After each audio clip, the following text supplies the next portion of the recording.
Start class. Shuklam Bharadaram Vishnum Shashivarnam Chaturbhujam Prasanna Dhyayet Sarva Vignopashantaye. Good evening, everyone. Today we will going to learn Sankatnashana Ganesha Stotram. So it is very important sloka that one wants to recite. Okay, this is written by Narada. Okay, so Narada Muni, he is taken from the Narada Purana. He told that this sloka is very powerful. One who wants to get rid of all sorrows, so they have to chant this sloka. This is a very powerful and a small sloka. It is very easy to recite. We will chant it together and learn. Okay, try to learn in by heart so that it will be useful whenever you are walking to school, whenever you are riding for the school. So you can do that one, okay, by chanting this sloka.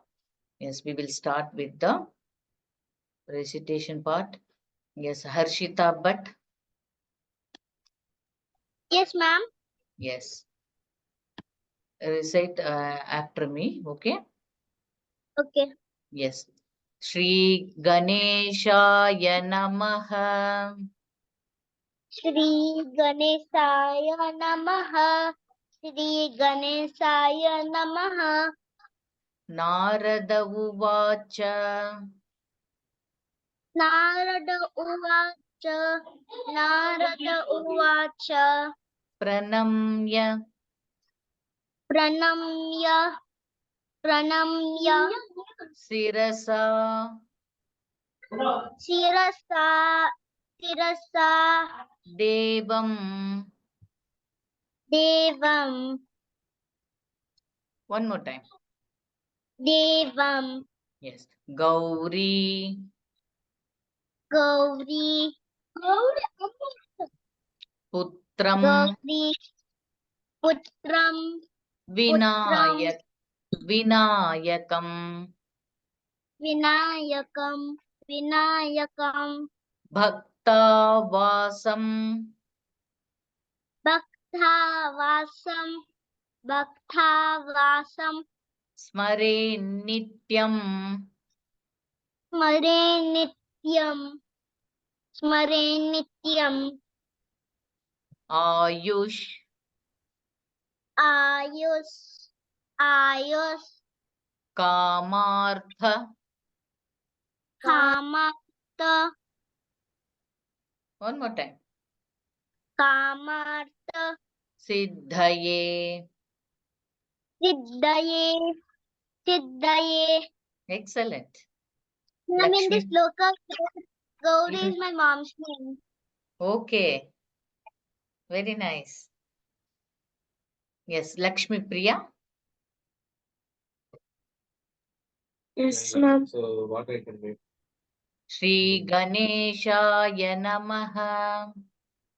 Shri Ganeshaya Namaha. One more time. Okay. Shri Ganeshaya Namaha. Narada Uvacha. Narada Vacha. Narada Vacha.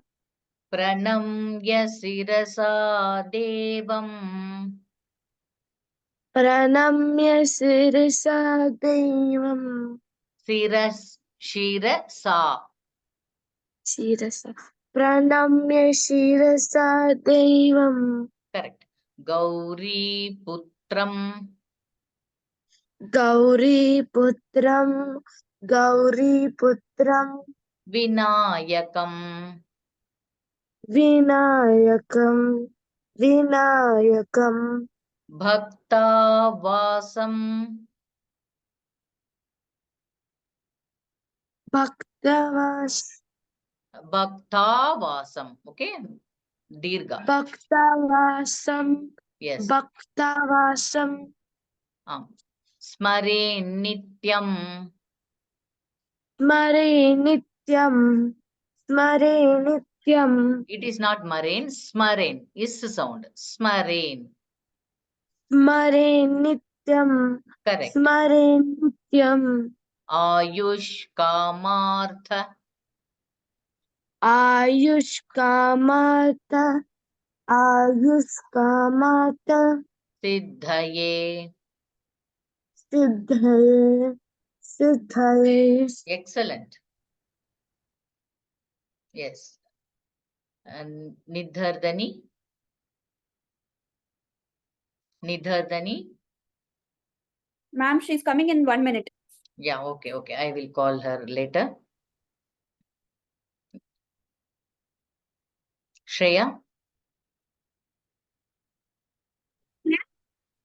Shreya. Yes. Shri Ganeshaya Namaha.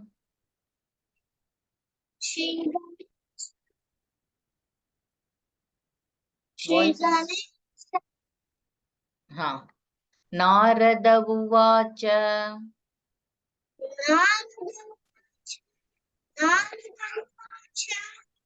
Pranamya. Your voice is not hearing properly. Okay, check your audio and I will call you later. Okay. Yes, mute yourself. Yes.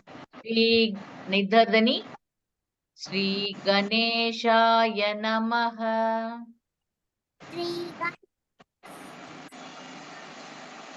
Rekha Mohan, mute yourself.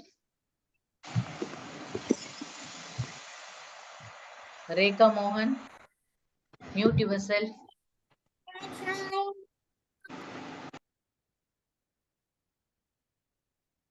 Narada Uvacha. Pranamya. Shirasa. Devam. Gauri. Putram. Vinayakam. Bhakta. Vasam. Smaren. Very good. Nityam. Nityam. Ayush. Kamartha. Siddhaye. Uttamam recitation. Thank you, ma'am. Welcome. Amritalochana. Yes, ma'am. Shri Ganeshaya Namaha. Sri Ganeshaya Namaha. Narada Uvacha. Narada Uvacha. Pranamya Shirasa Devam. Pranamya Sirasa Yadevam. Gauri Putram. Gauri Putram. Vinayakam. Vinayakam. Bhakta Vasam. Bhakta Vasam. Smare Nityam. Smare Nityam. Ayush. Ayush. Kamartha. Kamatha. Siddhaye. Siddhaye. Excellent. Saisha. Thank you, ma'am. Welcome. Yes, ma'am. Recite full sloka. Shri Ganeshaya Namaha. Narada Uvacha. Pranamya Shirasa Devam. Gauri Putram Vinayakam. Bhakta Vasam Smare Nityam. Ayushkamartha Siddhaye. Uttamam. Excellent. Thank you, ma'am. Welcome. Dhanyashrivi. Ma'am? Can you recite? No, ma'am. I need help, ma'am. Okay, yes. Shri Ganeshaya Namaha. Shri Ganeshaya Namaha. Narad Uvacha Narada Uvacha. Pranamya Shirasa Devam Pranamya Pranamya Shirasa Devam Sirasa Devam Gauri Putram Vinayakam Gauri Putram Vinayakam Bhakta Vasam Bhaktavasam Smare Nityam Smare Nityam Ayush Kamartha Ayush Kamartha Siddhaye. Siddhaye. Excellent. Danshika, Thank you. welcome. Yes, ma'am. Can you repeat after me? Yes. Okay. Shri Ganeshaya Namaha. Shri Ganeshaya Magana Namaha. Namaha. Correct. Narada Uvacha Narada Muvache Pranamya Pranamya Shirasa Sirasha Devam Devam Gauri Gauri Putram Utram Vinayakam Vinayakam Bhakta Akta Vasam Vasam Smaren Smaren Nityam Nityam Ayush Ayush Kamartha Kamartha Siddhaye. Siddhaye. Excellent. Thank you, ma'am. Welcome. Rekha Mohan. Rekha Mohan. There's a lot of disturbance in my background. Your background. Yeah, I'm keeping myself mute only. That's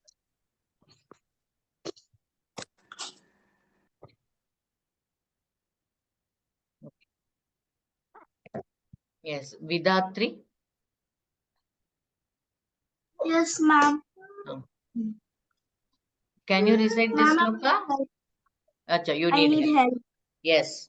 Shri Ganeshaya Namaha.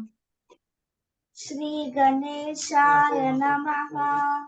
Narada Uvacha Narada Uvacha Pranamya Pranamya Shirasa Devam Sirasa Devam Gauri Putram Gauri Putram Vinayakam Vinayakam Bhakta Vasam Bhaktavasam Smare Nityam Smare Nityam Ayush Ayush Kamartha Kamartha Siddhaye. Siddhaye. Excellent. Thank you, ma'am. Welcome. So this sloka we have to recite daily. Okay, then only it will come. Take the printout of this PDF. It will be useful to recite. Now we will go to next sloka. That is continuous sloka. It is continue process of learning this sloka. Okay, it is one set of sloka. So we have to continuously recite. Then now the second part of this sloka we have to see. Prathamam Vakratundam cha Ekadantam Dvitiyakam Tritiyam Krishna Pingaksham Gajavaktram Chaturtham Chaturthakam. Like that we have to recite. We will see the recitation part. Vritti.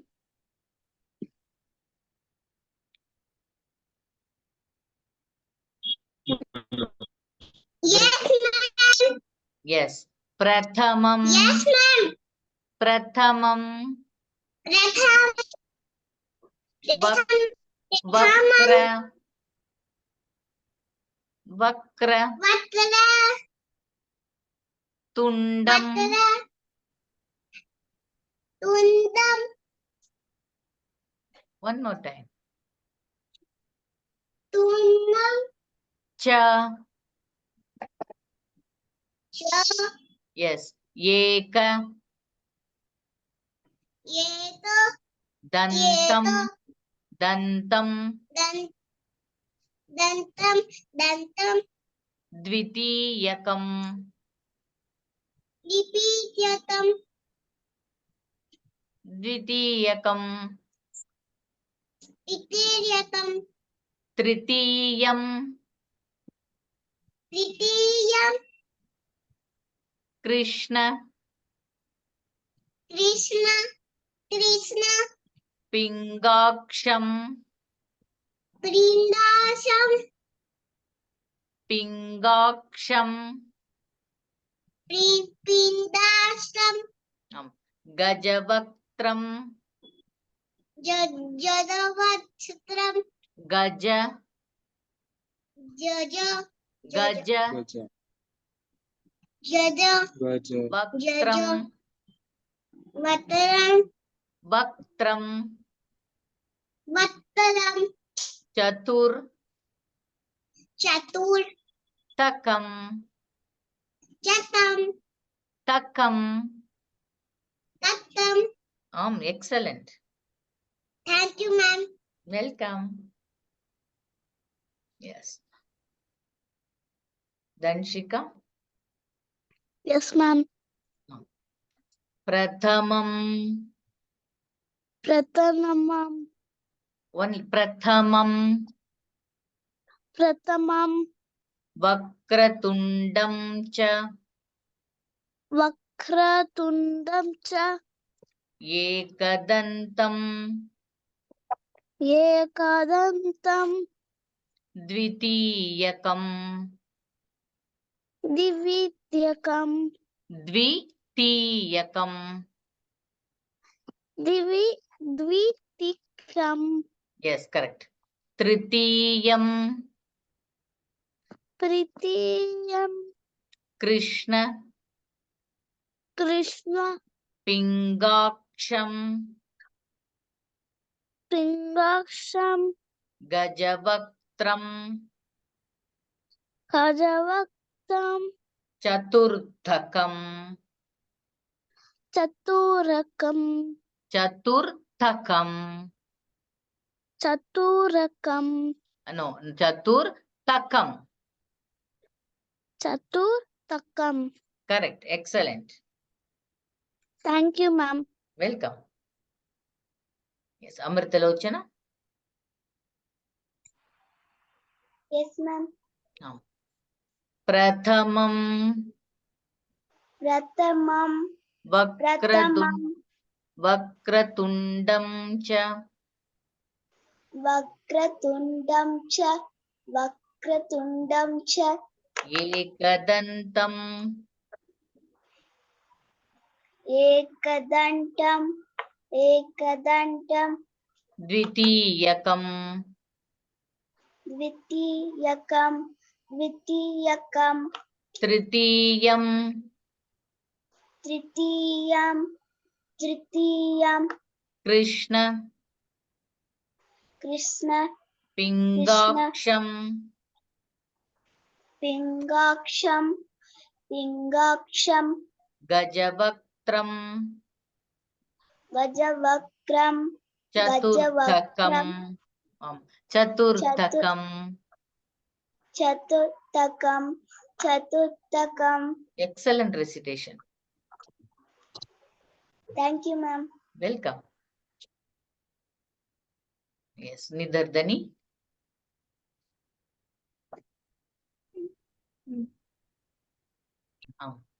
Prathamam Prathamam Vakra Vakra Tundam Cha Damcha Tundam Cha Ekadantam Ekadantam Dvitiyakam Tiyakam Tritiyam Tritiyam Krishna Krishna Pingaksham Pingaksham Gajavaktram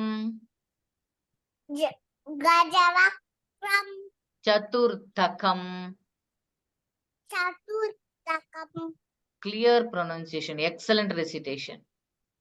Thank you, ma'am. Welcome. Dhanyashrivi, Ma'am. recite full sloka. Pratamam Vakratundam cha Ekadam Dvitiyakam Ekadantam. Ekadantam Dvitiyakam Triyam Tritiyam Tritiyam Krishna Krishna Pingaksham Gajavaktram Chaturthakam. Excellent. Thank you, ma'am. Welcome. Vidatri, Yes, ma'am. recite full sloka. I need help. Okay. Prathamam Pratamam Vakratundam Cha Vakratundam Cha Ekadantam Ekadantam Dvitiyakam Dritiyakam Tritiyam Tritiyam Krishna Pingaksham Krishna Pingaksham Gajavaktram Gajavakram Chaturthakam. Chaturthakam. Excellent. Saisha, Thank you, ma'am. welcome. Yes, ma'am. Recite full sloka. Okay, ma'am. Pratamam Vakratundam cha Ekadantam Dvitiyakam Tritiyam Krishna Pingaksham Gajavaktram Chaturthakam. Spashtam. Excellent. Thank you, ma'am. Welcome. Madhurya. Madhurya. प्रथमं वक्रतुण्डं च एकदन्तं द्वितीयकं तृतीयं कृष्णपिङ्गाक्षं गजवक्त्रं चतुर्थकम्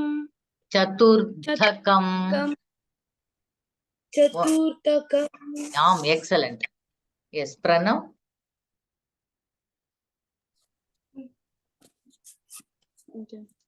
प्रथमं वक्रतुण्डं च एकदन्तं द्वितीयकं तृतीयं कृष्णपिङ्गाक्षं गजवक्त्रं चतुर्थकम् Dvitiyakam. First line, last word. Dvitiyakam. द्वितीयकम् Excellent recitation. Amritalochana. Yes, ma'am. Can you try? Yes, ma'am. Pratamam Vakratundam cha Ekadantam Dvitiyakam Tritiyam Krishna Pingaksham Krishna Pingaksham Gajavaktram. Very good. Gajavaktram Chaturthakam. Excellent. Thank you, ma'am. Welcome. Shreya.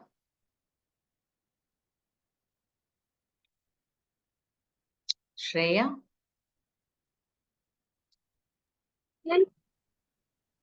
Yes, can you recite?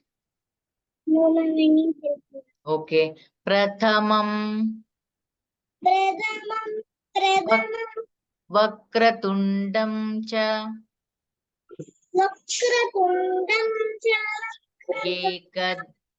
Ekadantam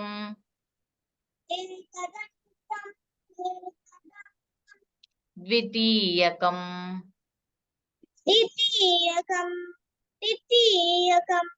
Tritiyam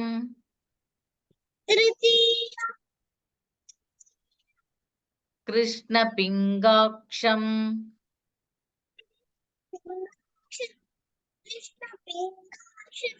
Gajavaktram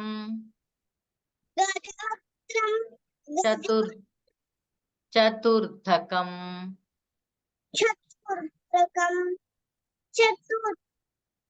Excellent, excellent. Your voice is not audible properly. Okay, so check it with that. Yes, we will go to next sloka. The continuous sloka. Yes, you want English script, no? Yes. Lambodaram panchamam cha shashtam vikatameva cha saptamam vigna rajam cha dhumra varnam tathashtamam. This is the sloka, the third one. Okay, we will start with Nidardani.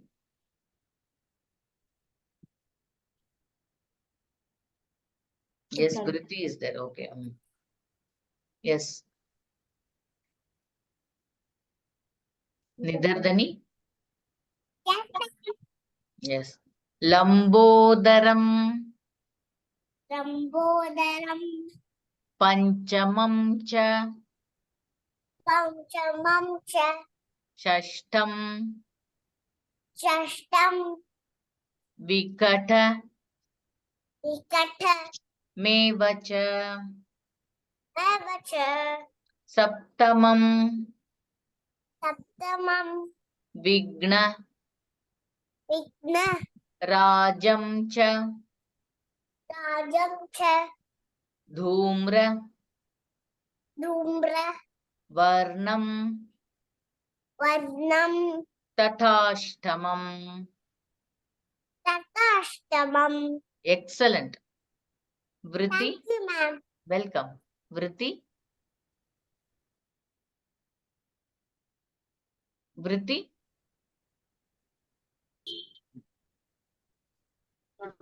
Yes, ma'am. Yes. Lambodaram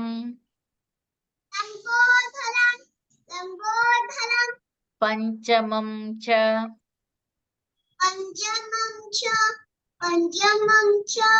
shashtam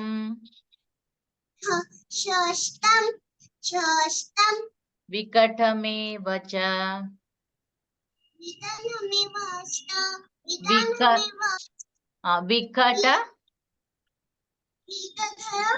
mevacha. Correct. Saptamam vigna rajam cha dhumravarnam tathashtamam. Excellent. Thank you, ma'am. Welcome, Vidatri. Yes, ma'am. Lambo. You need help, no? Yes. Lambodaram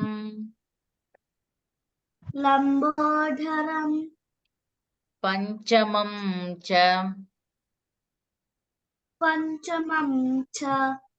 shashtam vikatameva cha saptamam vignarajam cha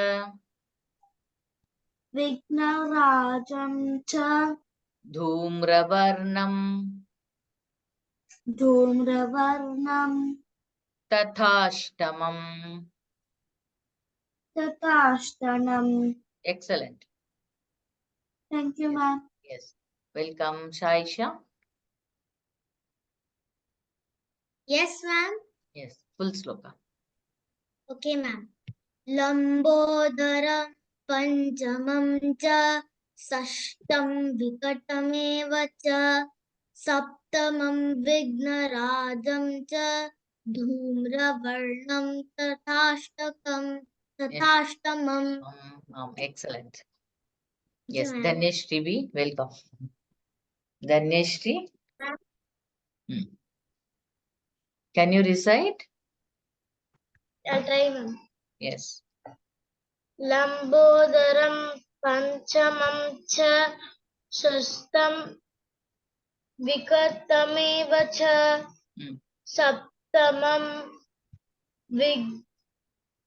Vigna. विघ्नराजं च Hmm.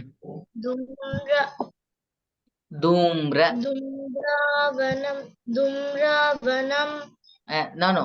Dhumravarnam. धूम्रवर्णं ततस्ततं Tathashtamam. तथाष्टमम्. Uttamam. Okay. Harshita Bhatt. Welcome. Yes, ma'am. Hmm. Lambodaram Lambodaram Panchamam cha Panchamam cha Shashtham Shashtam Vikatameva cha Vikatameva cha Saptamam Saptamam Vignarajam cha Vignarajam cha Dhumravarnam Dhurmavarnam Dhumra Dhumra Varnam Varnam Tathashtamam. Tathashtamam. Excellent. Thank you, ma'am. Welcome. Amritalochana. Yes, you recited, no? Yes, Pranav. Yes, ma'am. Lambodaram panchamam cha shastam vikatema cha Vikatameva cha. Vikatameva cha Saptam Vigrarajam cha Gumravantatashtamam Saptamam. Repeat second line. Saptamam Yes. Vigrarajam cha Correct. Gumravantatashtamam It is not Gumra. It is Dhumra. Dhumravan. Okay. Dhumra. Repeat. Dhumravantat. No. Varnam. Gumravarnam. Not Gumra. It is Dhumra. The. Sorry. Dhumravarnam. Tathashtamam. Dhumravarnam tathashtamam. Correct. Excellent. Yes, Madhurya. Can you try? Yes, ma'am. Lambodharam panchamam cha shashtam vikatema vecha saptam vigrarajan cha dhumravarna tathashtamam. Tathashtamam. Excellent. Okay, we will continue this sloka tomorrow also. Shanti mantram vadamaham. Om Purnamada Purnamidam Purnat Purnamudachyate Purnasya Purnamadaya Purnameva Vashishyate. Om Shanti Shanti Shantihi.